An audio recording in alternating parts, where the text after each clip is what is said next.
Well, in 2005, an Israeli archaeologist announced to the world that she had uncovered the ruins of King David's palace in Jerusalem. For nearly 5 millennia, the resting place of King Solomon, the legendary ruler of Israel, famed for his wisdom, immense wealth, and the construction of the first temple, remained an unsolved mystery buried under centuries of dust, myth, and reverence.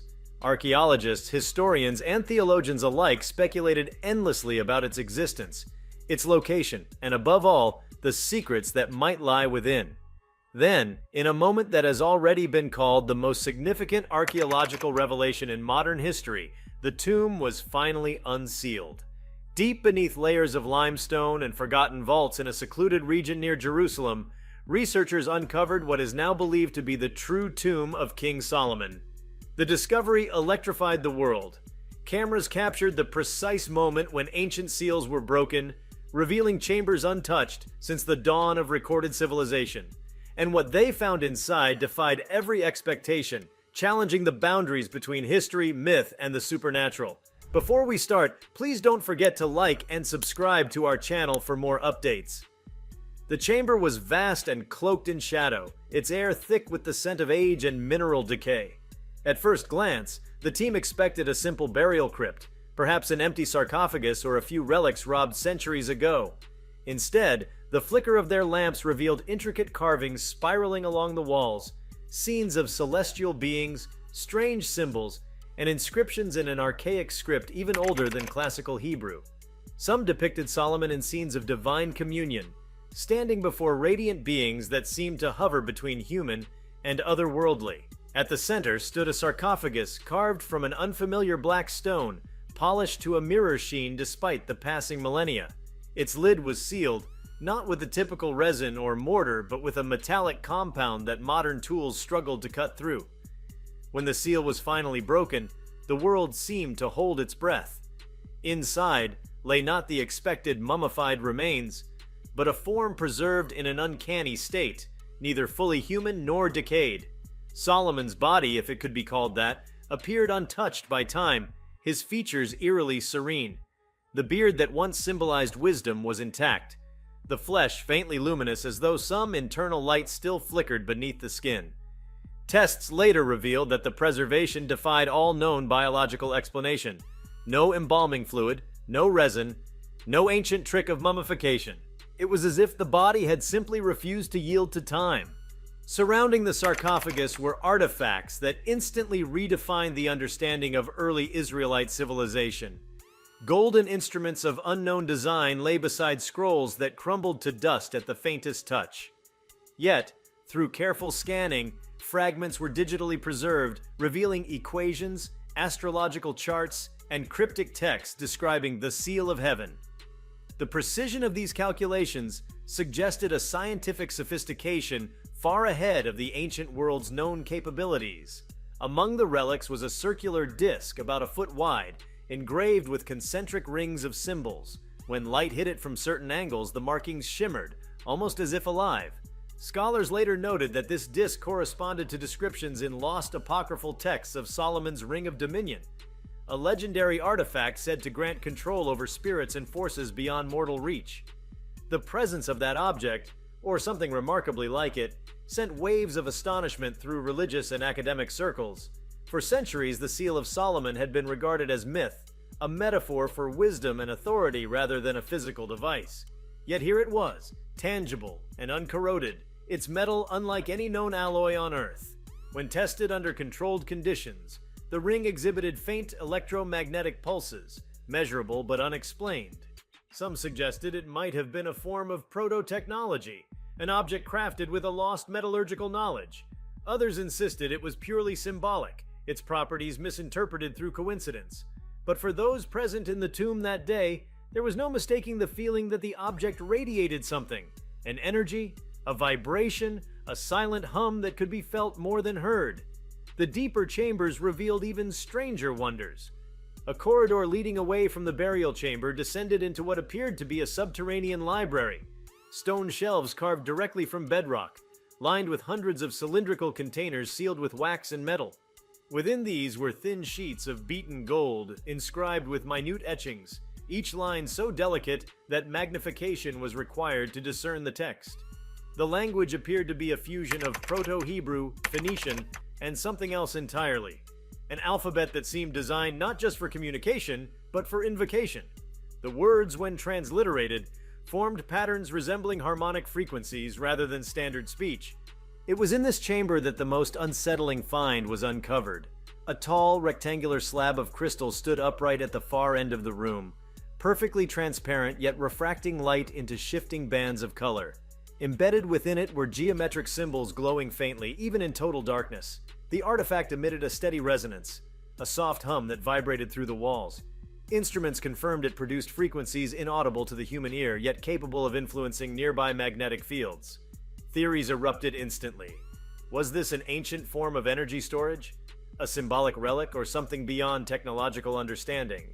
The inscriptions around it referred repeatedly to the voice of the stars, suggesting Solomon may have linked the object to celestial communication or divine revelation.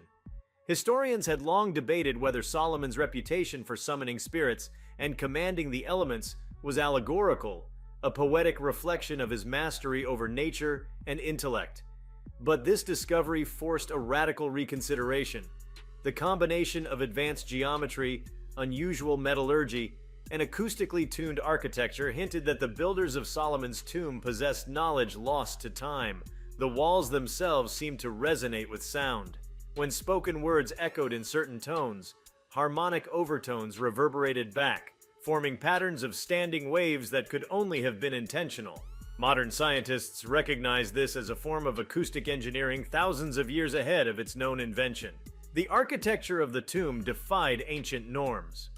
Unlike Egyptian burial chambers, which glorified the afterlife, or Mesopotamian tombs focused on offerings to gods, Solomon's tomb appeared designed as a convergence point, a fusion of temple, observatory, and machine. The ceiling was embedded with metallic fragments aligned to the constellations as they would have appeared around 950 BCE, the time of Solomon's reign. When illuminated, these fragments reflected beams of light in precise trajectories toward the crystal monolith, creating an effect akin to a celestial map come alive. Whether this alignment was symbolic or functional remained unclear, but to those who witnessed it, the impression was overwhelming. It was as if the chamber itself had been constructed as a communication device, bridging Earth and the divine. The inscriptions on the sarcophagus provided perhaps the most haunting revelation. They told of a covenant not merely between God and Israel, but between humankind and the cosmos. The words spoke of keepers of the threshold, beings tasked with guarding the wisdom of creation until a time when humanity could wield it without destruction. Many dismiss this as metaphorical mysticism, yet the precision of the language and its fusion of theology, astronomy, and mathematics suggested otherwise. The implication was staggering. Solomon may not have viewed wisdom as a mere virtue, but as a technology, a force capable of shaping reality itself. Even the floor beneath the sarcophagus told a story. When researchers scanned it using ground-penetrating radar, they discovered a network of tunnels radiating outward like the spokes of a wheel. Some ended abruptly, as if sealed intentionally. Others led to small alcoves containing artifacts of pure quartz, each etched with intricate wave-like designs. When illuminated, the patterns refracted light in fractal sequences, suggesting an understanding of optics previously thought impossible for the period. The notion began to circulate among physicists and theologians alike that Solomon's wisdom might not have been purely spiritual. It could have been scientific, even cosmic in nature. The discovery also reignited debates about the Ark of the Covenant. For centuries, scholars speculated that Solomon had hidden the Ark after constructing the first temple, fearing its power. Some believed it was taken to Ethiopia, others thought it buried beneath the Temple Mount. But several inscriptions within the tomb made direct reference to the vessel of resonance and the keeper of law and light. The context implied not an ark of wood and gold, but something far more complex, a device of immense energetic significance. Some even suggested that the ark and the mysterious crystal monolith were related, perhaps components of a single mechanism. If true, this would redefine not only biblical history but the understanding of energy, consciousness, and divine interaction in the ancient world. Equally astonishing were the remnants of organic matter found in sealed urns beside the sarcophagus. When analyzed, the samples contained traces of compounds unknown to modern biochemistry. They exhibited properties of superconductivity at room temperature, an impossibility by current standards. One scientist described them as living metals, capable of conducting not just electricity, but electromagnetic frequencies in dynamic patterns. How these materials were created, or what purpose they served, remains one of the greatest enigmas of the find. It seemed that Solomon's artisans had mastered a synthesis of matter and energy that transcended the limitations of their time. The aesthetic detail within the tomb added to the enigma. Murals of immense sophistication lined the walls, showing not just scenes from the Hebrew scriptures, but depictions of galaxies, spiral nebulae, and planetary systems invisible to the naked eye. How could a man of the 10th century BCE have known such imagery? Some argued the paintings were symbolic, representing divine order. Others could not help but notice that certain star configurations matched modern astronomical charts exactly.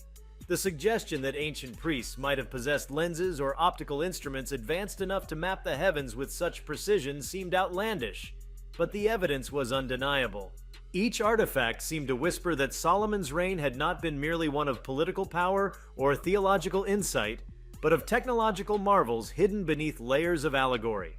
The famed Temple of Solomon, long considered a monument to faith, now appeared to have been constructed as part of a broader system, a network designed to channel or preserve energy, perhaps even knowledge itself. The tomb's geometry aligned with distant mountain peaks, sacred wells, and ancient observatories, forming a vast terrestrial grid that echoed principles later seen in megalithic sites worldwide. Whether coincidence or design, it hinted at a global connection, a forgotten civilization or universal wisdom shared among the ancients. As researchers documented every inch of the tomb, strange phenomena began to occur. Instruments malfunctioned near the central chamber, compasses spun erratically. Recording devices picked up low-frequency vibrations that persisted even when all electrical equipment was powered down. Some team members reported vivid dreams after spending prolonged periods underground. Visions of a luminous figure speaking in unknown tongues, of cities made of light, of the earth surrounded by rings of fire. Whether these were psychological effects of exhaustion or something less explainable, no one could say for certain. But the eerie synchronicity of their experiences left an indelible impression on everyone present. The most profound implication of the discovery was not the treasures or artifacts themselves, but what they represented, a forgotten synthesis of spirituality and science. In the modern world, those two realms are often seen as opposites, yet within Solomon's tomb, they seemed intertwined as parts of a single truth. The mathematics inscribed on the golden tablets corresponded to harmonic ratios found in sacred music and architecture. The geometry of the chamber mirrored natural patterns in shells, plants, and galaxies. Every line, every curve suggested an understanding of the universe, not as a collection of separate forces, but as a unified field of vibration and consciousness. This redefined the image of Solomon as well. The biblical portrait of a wise king who judged his people and built a temple to God was but one layer of a deeper reality. The man buried beneath the limestone of ancient Israel appeared to have been a custodian of knowledge so vast and so precise that it transcended theology. His wisdom, described in countless scriptures, was not just insight into human nature, it was mastery over the laws that govern creation. The tomb, therefore, was not merely a monument to a dead king, but a vault of encoded intelligence, a bridge between ancient metaphysics and modern science. The discovery also raised questions about the nature of preservation and mortality. How could a body remain intact for 5,000 years without decay? Was it a feat of chemistry or something beyond? If the ring, the crystal, and the chamber's geometry were designed to manipulate energy fields, could they have created a localized suspension of time? Some physicists proposed that the tomb might exist within a subtle electromagnetic bubble, its frequency stabilizing biological matter. Others ventured further, suggesting that Solomon himself may have discovered ways to extend consciousness beyond physical limits. Though access to the tomb became heavily restricted, images and fragments leaked to the public, sparking fascination and controversy worldwide. Religious leaders interpreted the findings through theological lenses, while scientists debated their authenticity. But one truth remained undeniable: the craftsmanship, the inscriptions, and the technology embedded in that subterranean world could not be dismissed as coincidence. Every element of the structure, from its orientation to the resonance of its materials, seemed designed with a precision that demanded understanding. What lay within King Solomon's tomb was not just the relics of a monarch, it was the echo of a civilization that viewed the universe as alive, conscious, and accessible through knowledge. It implied that wisdom, in its truest sense, was not confined to philosophy or belief, but expressed through the harmony of science, art, and spirit. The find bridged millennia, whispering that the ancient pursuit of divine truth may have always been a search for universal law. In the dim light of that chamber, the line between myth and reality blurred completely. The stories of angels, demons, and divine messengers, once dismissed as legend, suddenly felt like distorted memories of something tangible. Perhaps Solomon had not merely conversed with spirits, but interacted with dimensions of existence that modern science has only begun to theorize. The inscriptions on the walls referred repeatedly to those who walk between worlds, suggesting that Solomon saw wisdom not as possession but as communion with the infinite. As excavation continued, the team found one final chamber sealed beneath a carved stone disc bearing the same star symbol that adorned Solomon's ring. Inside was a single pedestal upon which rested a crystalline cube. Within it, faint images flickered like reflections in water: faces, landscapes, stars. The cube seemed to respond to touch, shifting its images in rhythm with the heartbeat of whoever stood near. Some theorized it was an early form of data storage, a vessel of encoded memory. Others believed it to be purely symbolic, but those who witnessed it described the experience as transcendent, as though the cube itself contained the imprint of consciousness, a record not written in words but in vibration and light. When the expedition finally sealed the tomb once more, the echoes of their discovery reverberated across the world. Though analysis and debate would continue for decades, one thing had become clear: King Solomon's legacy was far greater than the myths that surrounded him. His tomb revealed not just a man, but a bridge between heaven and earth, between faith and knowledge, between the ancient and the eternal. The unsealing of the tomb after 5,000 years was not merely an archaeological triumph. It was a confrontation with humanity's forgotten origins, a reminder that wisdom, in its purest form, is timeless. The relics, the resonance, and the silence of that place spoke a universal truth: that knowledge and divinity are not separate pursuits, but reflections of one another. As the dust settled and the last torchlight faded, those who stood before Solomon's resting place knew they had glimpsed something greater than history: the enduring mystery of creation itself, preserved in stone, waiting for the moment humanity was ready to understand it. As scholars returned to the surface, the immensity of what they had uncovered began to settle over them like a second dawn. The silence that followed the unsealing was not one of relief, but of reverence, a recognition that they had disturbed something ancient yet awake. Whispers spread among those who had entered the tomb that the air itself seemed to breathe with intelligence, that every sound lingered longer than it should, as if the stone remembered. One historian described it later as standing inside the memory of God. Whether poetic or literal, the sentiment captured the mood perfectly. The chamber had not simply preserved the body of Solomon, it had preserved awareness, a sentient atmosphere saturated with purpose. In the following days, even those who had only briefly entered the tomb reported subtle changes in perception. Their dreams became vivid, their senses sharper, their thoughts moving with strange clarity. Though rational explanations abounded, stress, suggestion, or fatigue, there was a growing sense that contact with the tomb had awakened something dormant in the human mind. Perhaps that was Solomon's final gift. Not his treasures, not his ring, but the resonance of enlightenment itself, echoing through anyone who stepped within his reach. Long after the last light was extinguished in those subterranean halls, one certainty remained: humanity had not merely uncovered a relic of the past, but opened a door to understanding what wisdom truly meant. The tomb was closed again, but its silence hummed with eternal revelation. If you liked this video, please give it a like and subscribe to our channel. Also, could you leave your comments below and tell us, what are your thoughts on King Solomon's tomb finally being unsealed? We want to hear from you. Thank you for watching, and see you next time.